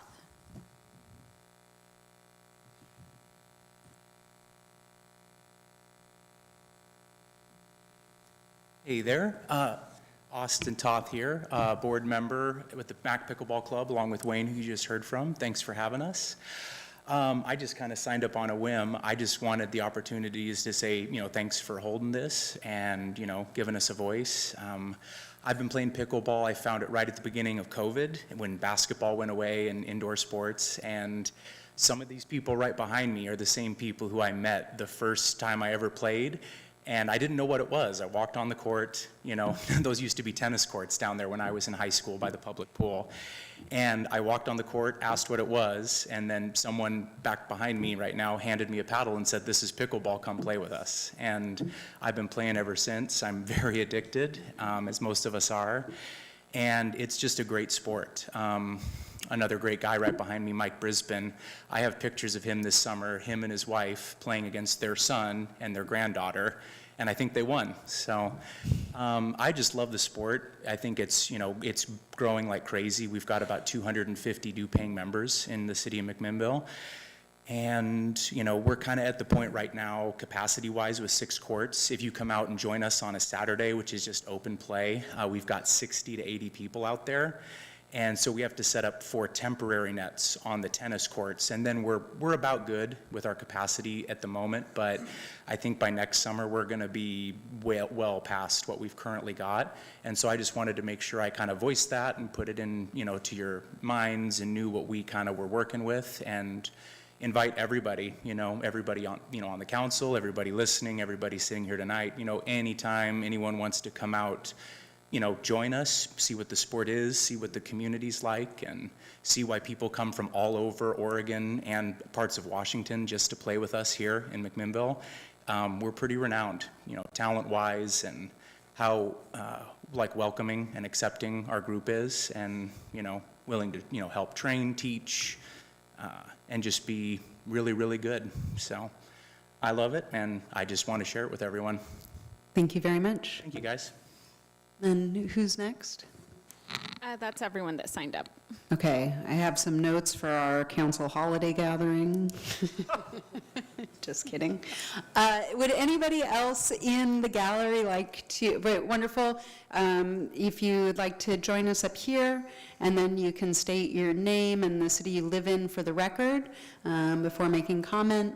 It would be wonderful. Thank you. And then afterwards, if you want to provide your information to Claudia, so if we need to follow up, we can. Thank you. Thanks for the opportunity to talk. My name is Maria Olson. I live in McMinnville, and I'm also with the Pickleball Club. I just wanted to approach it from a mental health view. I think I started playing at kind of a lonely time in my life, and I lived in another state and didn't have any friends, and was able to connect with people all over the country, actually, that I'm still friends with in different states. I don't know if anybody's seen the documentary Blue Zones, but they specifically talk about a community in California. It mentions pickleball as one of the reasons that this segmented population is living long lives to 100 because they're able to connect intergenerationally. So as you've heard before from other members, just being able to play with people of different ages. I played on one Saturday, and I played with someone who was 80, and I played with someone who was in 8th grade. And I think that being able to, for intergenerationally, to be able to connect in an activity like that is very important. And I've noticed during the winter, it's nice in the summer, we can all get out, and we can play, and we're all happy, and it's sunny, and then this hits. Today was great. But when it gets rainy and people get locked in and they can't connect with other people, it's a health issue, it's a mental health issue. So if we had some kind of, even a covered facility, we're diehards, we'll get out there in the cold and we'll play, but it has to be safe, it has to be dry.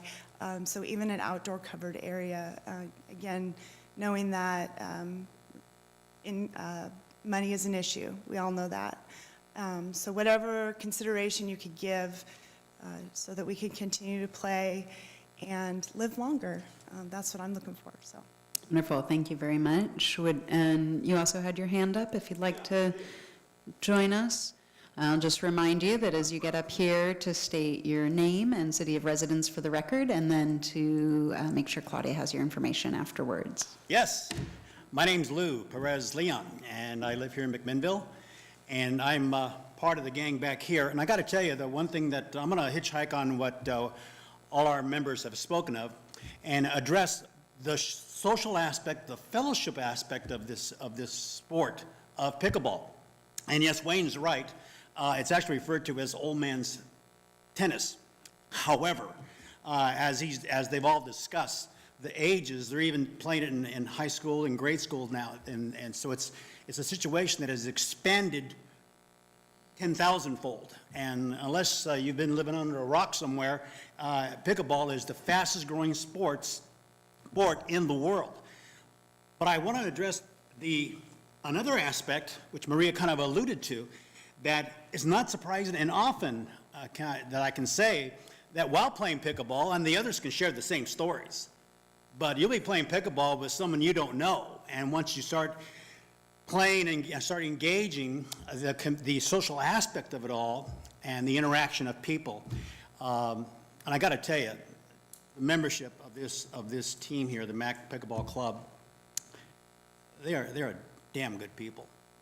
I mean, they're good, quality, honest, God-fearing people, and I'm very fortunate I can associate with them. But to tell you, the situation is, you be playing pickleball, and all of a sudden, guess what? The guy's from Connecticut. They're from Florida. They're from Southern California. They've been from Europe. I've had a couple of people play from South America. Pickleball didn't bring them here. McMinnville and the wine industry that we have going here brought them here. But the interesting phenomenon is that they still are looking for places to engage, and they come back. I've seen them years come after meeting them initially, return the following year, and they're back playing pickleball here in McMinnville. Yes, the drawing card is the UFO event, which is a lot of fun. I've had guys from Michigan playing pickleball that came to the UFO event. So it's a situation that in this community, it actually, pickleball, the community, the social aspect, the fellowship aspect of it all is terribly engaging. And I strongly encourage you that whatever you can do for us, help support a communal effort to engage this new activity. And when I say communal, yes, Linfield, McMinnville High School, the grade schools are engaged. And so I just wanted to bring your attention, again, the fastest growing sports in this country and possibly in the world. And by the way, they now have professional pickleball teams. Tom Brady, LeBron James are actually sponsoring teams. So it's starting to explode. And I just wanted to bring that to your attention as well. Thank you very much, Lou. Thank you. Does anybody else in the gallery like to testify this evening? All right, please join us over here. I do think a council pickleball tournament at this retreat might not be a bad idea. Refrain from reactions from the gallery. We appreciate it. Thank you. If you will state your name and city of residence for the record, please. How you follow pickleball, by the way, but I'll try. My name is Brian Zawada. I'm a resident of Amity and a business owner here in McMinnville, Violet Vines. And based on my review of your bios, many of you have founded, owned, or owned a business in the past. And I think you can all appreciate your number one objective is to ensure a safe work environment for your employees and customers. This is the issue that I've come to speak to council about today because that's the intersection of where I'm at and obviously your responsibility from a fiduciary perspective. Before continuing, though, I'm deeply saddened by and have significant compassion for those that are forced to live on the streets in tents, RVs, other temporary inadequate housing. I don't come here to pretend to have a solution for that, but I'm forced to act on my responsibility as a business owner to create that safe environment. Early in 2023, I leased 3 properties on 1245 Northeast Alpha Drive near the intersection of Riverside and Marsh. For much of the year, we focused on setting up the winery, but in August, September, and October, we were there for about 18 to 20 hours a day, as you can probably imagine. And in doing so, we've observed only just a deteriorating situation and one that has made us extremely uncomfortable and forced to be very vigilant on a near constant basis. Putting aside the filth, the regular trespassing, minor theft, vandalism, and extremely uncomfortable, awkward encounters with those that have strayed on or near our property, again, we've engaged the police. They've been incredibly responsive, and they need to be commended. However, with that said, and I'm speaking on behalf of the property owner and at least 5 business owners that are adjacent to us, we're past concerned and vigilant. It's no longer, we can't tolerate the presence of fentanyl foils that are blowing through the property, aggressive behavior when we confront some of the actions that are taking place. And the last straw was 10:30 p.m. on November 5th when 7 bullets hit the building directly next door. Had that happened 3 weeks before, my son, one of my employees, all of our other business partners would have been standing directly in front of that building, and many of them did in fact hit right about shoulder level. Like many, I'm trying to understand the laws and local ordinances. What's true or false?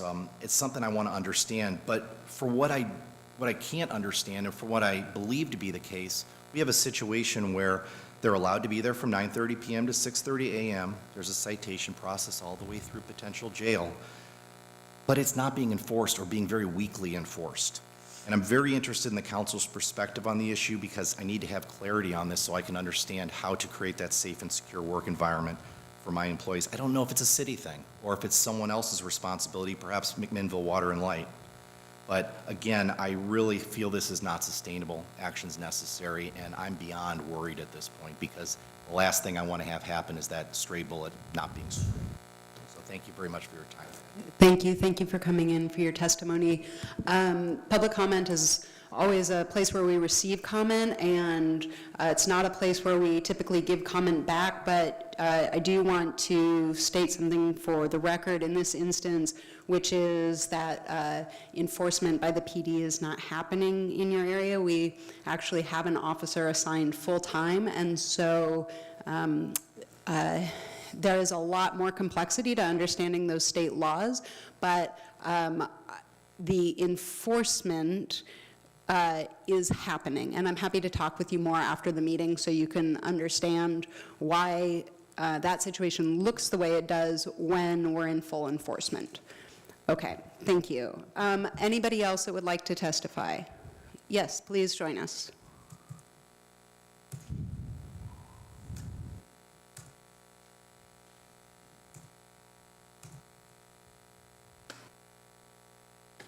Good evening, Council. I'm Cheryl Nangeroni. I live in McMinnville, and I represent the Mac Pickleball Club. I'm a board member, and I'm also the hostess of Ladies' Night that the club sponsors. And that's when I learned to play pickleball 4 years ago at a Ladies' Night, and then I was asked to take over coordinating Ladies' Night. At that time, 3 years ago, we had 45 names on our group of ladies playing pickleball. This is ladies only. And now it's up to 150 names. We have usually 3 to 4 dozen women come every Monday night. Some of these women have never been athletic. They were old enough that they did not have sports in high school or college. Sometimes it's the first time they've ever done anything competitively, and they feel safe coming to play in McMinnville at our Ladies' Night. I think this is another part of the game pickleball, and it's something that's, I think, very unusual, possibly with our club, to host this and to have such a success. And the ladies will come whether it's 100 degrees or 50 degrees, and they're very disappointed when the time changes at Halloween and we can no longer play outdoors. We start May 1st and we end October 31st, and this year we had 700 participants. Some obviously were repeat participants, but that's 700 people coming over the 6 months of play. So there's a lot of popularity, and there's a lot of very good things happening for people who've never been athletic. So I encourage the city to help us get a covered facility, maybe a new facility so that we can host tournaments and bring money back to the city. I like the idea of sports tourism along with our wine tourism in McMinnville. Thank you. Thank you very much. Is there anybody else in the gallery that would like to testify this evening? Yes, sir. Please join us up here.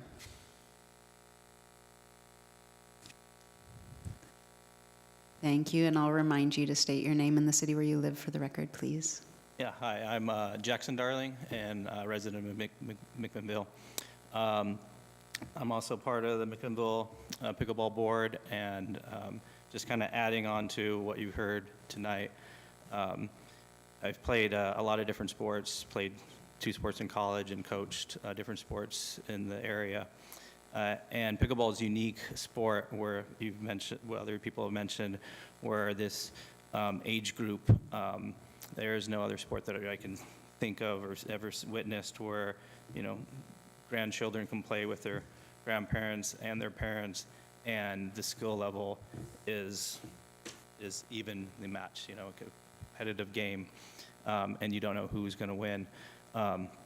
The amount of people, as you see here, and as Austin had mentioned, we have 250, 260 members. There is just a huge amount of community involved with pickleball. I've been playing for a little over about 3 years now. My wife about 1.5 years now, and we plan our vacations around it, gone to some tournaments, visit family members and play in tournaments, and just meeting people. So we go into different cities, and it's, you know, people welcome you, and the same thing happens here in McMinnville. I've played with, like they mentioned, you'll play with somebody that's in Texas, California, North Carolina.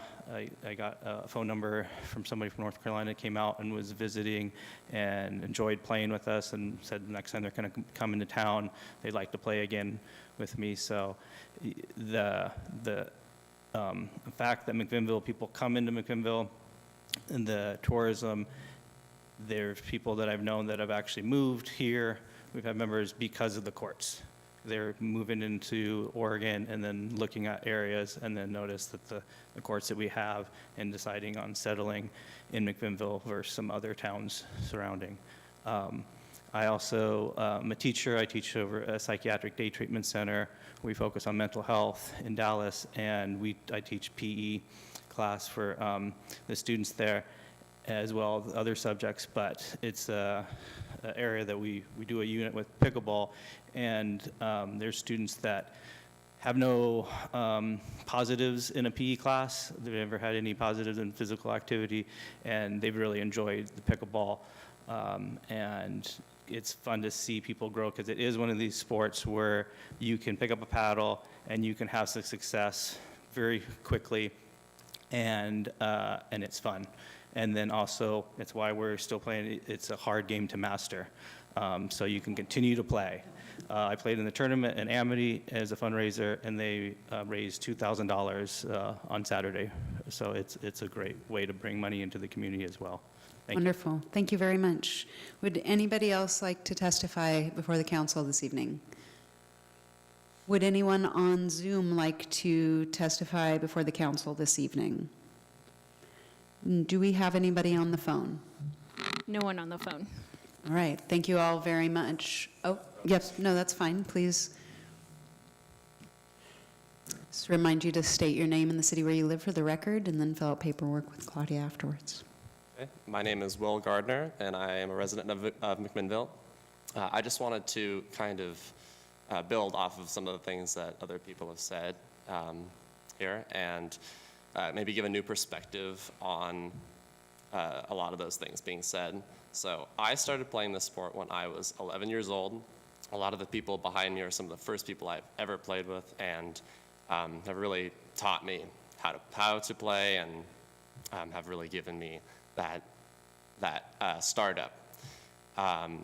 Again, I've been playing this sport for 11 years, and the sense of community that I've had within McMinnville and it's just been really incredible. So I have been very lucky to play at a very high level. I've gone to national tournaments and done very well, and I think it's not a stretch to say that it is because of this community that I've been able to do things like this. So I just think that pickleball, it's such a great sport. It's done so many good things for so many good people, as you've seen. And I just think that expanding on some newer courts with some covered area would really allow other people like me, maybe younger, maybe older, to have some of the same opportunities, even if it's not playing at a professional level. Every Tuesday in the summers, I still come and play with these people, new people, old people, or not that way, but all kinds, because I just love the way that this community has treated me, and it's just a blast going out and playing with anybody at any age. So, yeah, thank you. All right, thank you very much for your testimony. Director Muir, I trust you've gotten Parks, Recreation, Open Space Master Plan surveys into the hands of all of these folks so interested in the future of our parks. Yes, wonderful. We'll now go to reports from counselors on committee and board assignments. Councilor Gary, if I may start with you. You got it. MIRAC, we had a meeting where the discussion centered around next steps on the Ultimate RB site, both in terms of excuse me, creating and the process to create and launch the RFP for the solicitation of redevelopment and what that should look like, as well as launching a discussion around potential paths to site remediation or deconstruction, and when and how that should take place.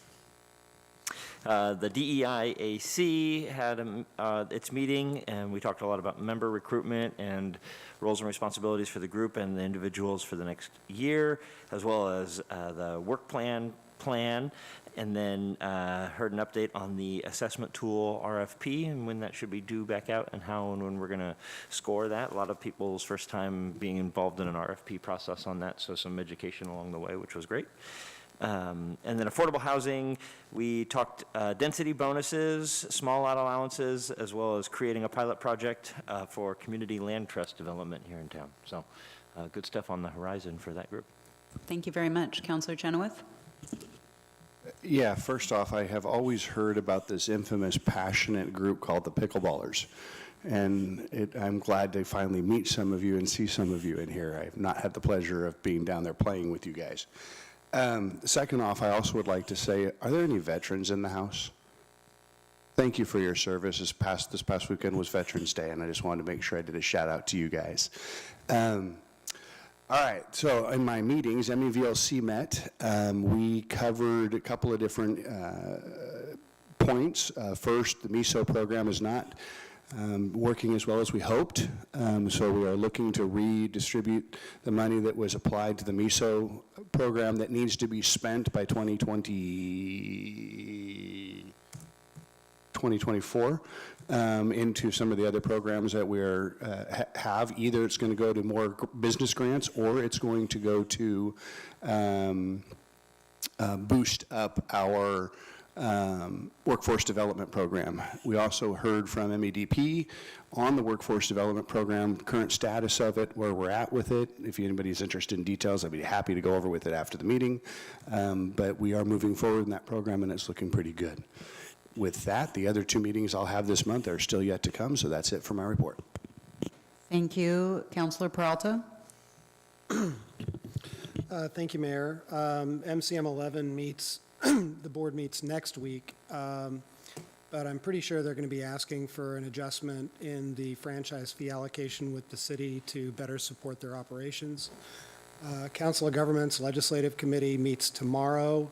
I was asked to encourage COG to take a stronger position on Measure 110, changes to enforce laws relating to illegal drug use in the city. So we'll be meeting to discuss that tomorrow. I have listened to the 2 legislative hearings on Measure 110 implementation, and honestly, I was pretty concerned.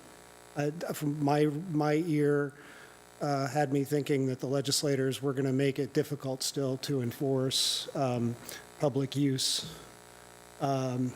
So I think we have some work to do on that.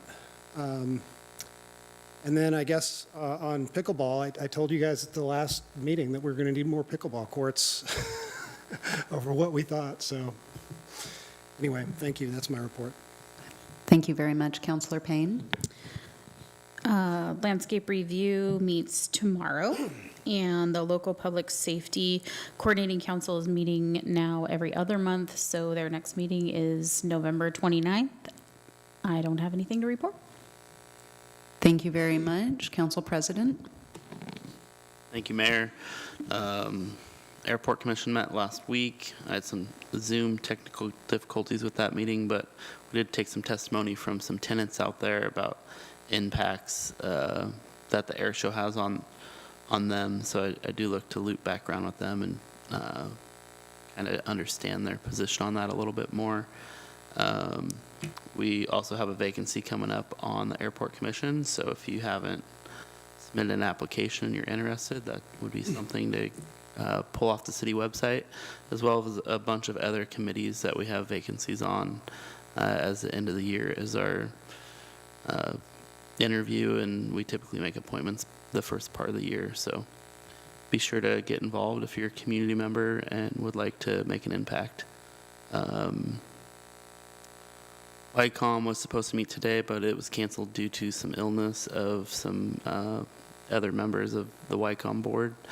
And Visit McMinnville will meet tomorrow. Fire District, we still have our almost weekly meetings, the second, third, and fourth Thursday of every month. With Thanksgiving, we'll likely meet the 30th, as we're not going to meet on Thanksgiving. And we're still in the process of bringing a new fire chief in pocket. And that's what I have for assignments. Thank you very much. I had a really great week. I got to do a lot of really fun things in addition to emails, etc., duties of mayor, but the very wonderful things I got to do this week, I was lucky enough to go to our state capitol twice, once to testify in front of the Joint Transportation Committee, and then once to support Representative Elmer and her work carrying Housing Oregon's workforce, which is the bill she's presenting that we've been supporting at the city of McMinnville, doing some work with her around that.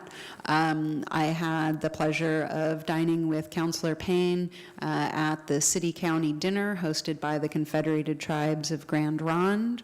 It was a really wonderful evening, and also immediately followed we got to meet with somebody that I had been testifying with, or eat with somebody that I'd been testifying with the day before, and follow up with Tribal Council member Denise Harvey, so that was great.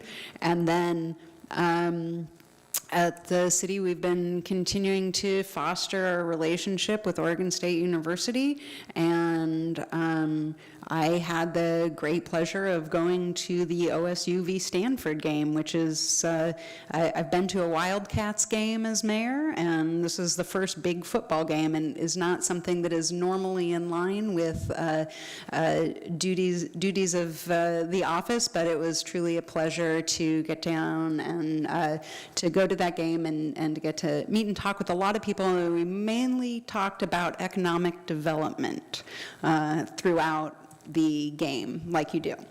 And so those were some of the fun things I got to work on this week, and we are going to go to department head reports, and I think I'm going to allow our city manager the honor of introducing our new city attorney. Do that. Thank you, Mayor, members of the council. A couple of items to report. You know this first item already, but just wanted to note for the public record that we are sad to receive the resignation of Public Works Director Ann Pagano. She's not here this evening. She will be at your next council meeting, and that will be her last with us. She's moving back to the Midwest to be closer to her aging parents, and so we wish her all the best. The position is already posted, and we're working on a couple of solution opportunities for an interim director. And then I'm happy to introduce to you for the first time in a public council meeting our new city attorney, David Leitenberg.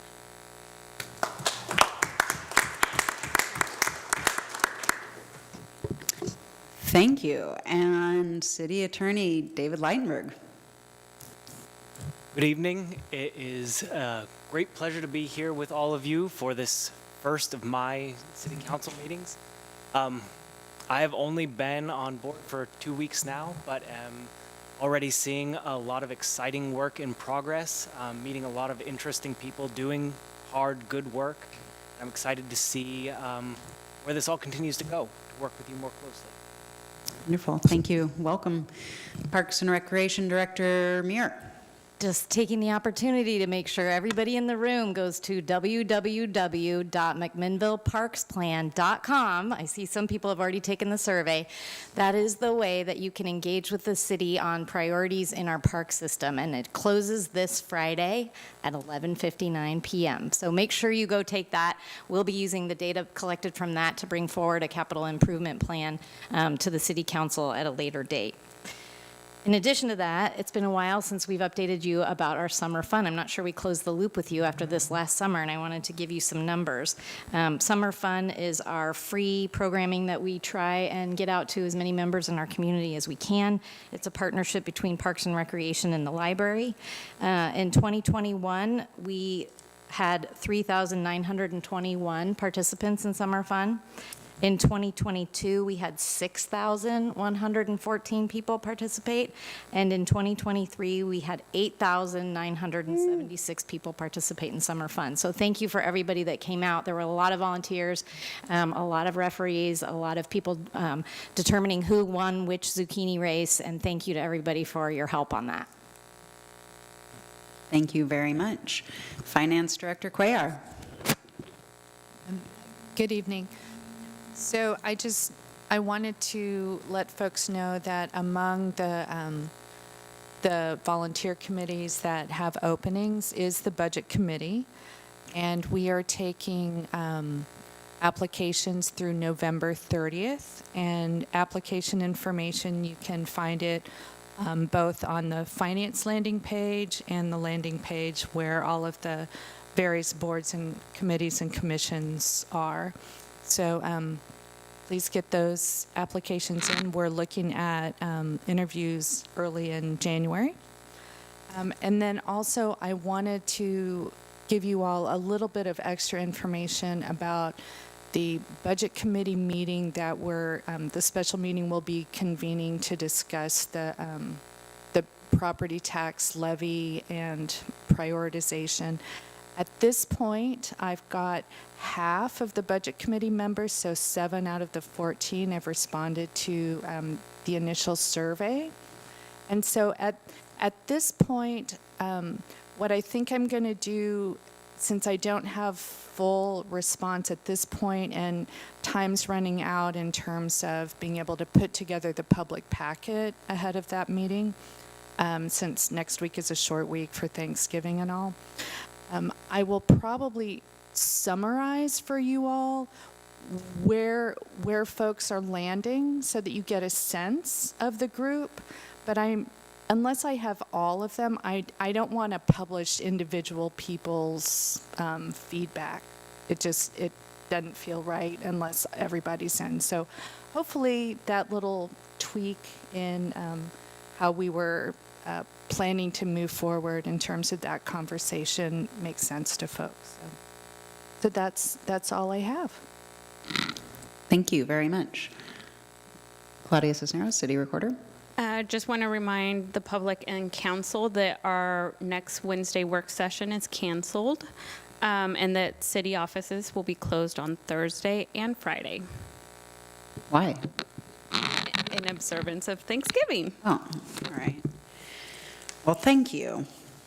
Has everyone had an opportunity to review the June 2023 cash and investment report? And does anyone have any questions?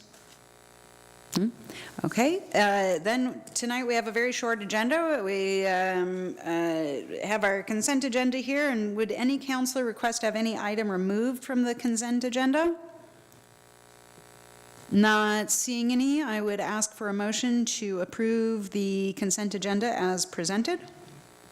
So moved. Second. I have a motion from Councilor Peralta and a second from Council President Garvin. All those in favor, please signify by saying aye. Aye. Aye. And those opposed say nay.